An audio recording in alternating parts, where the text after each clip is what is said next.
Canım anam, damarda kanım anam, cennet ayaklarındadır gülistanım anam. Sensiz gözmez ürek, Allah ayırmasın. Kederin zulmetiyle geçer sensiz anım anam. Şöhretim şanım anam, benim aksanım anam. Ne kadar dikanlar bitip bile gülşenlerinde, sen ki bir ömrü feda eylemişsen evladına. Ne kadar azap gizlenip saçının denlerinde, en güzel kanım anam, cennet hurisi sen. Senin ettiğin dualarla eşe çattı başım, elini semaya aç, sen bana dualar et.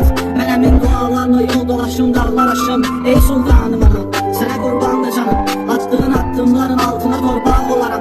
Ne kadar boşalsam da ölümüne hazır değilim. Bir gün ölsene gel, ben necə sağ olaram. Sabahım kanım anam, ey benim davullusun.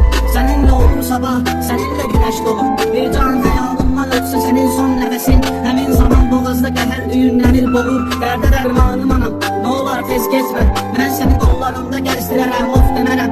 O yemeklerde senin ellerinin əhli yoksa, ne yakın dayanmarım, ne de hiç vaxt yemərəm. Ey asmanım anam, ne güzel görünürsün. Gülüsün gülüstanı günlerden çok yaraşır. Üzünün nuru beşli bu dünyanı aydın eder. Susuram üzüm gülür, baxıram göz kamaşır. Ey benim canım anam, damarda kanım anam, cennet ayaklarındadır gülistanım anam. Sensiz dözmez ürek, Allah ayırmasın. Kederin zulmetiyle geçer sensiz anım anam.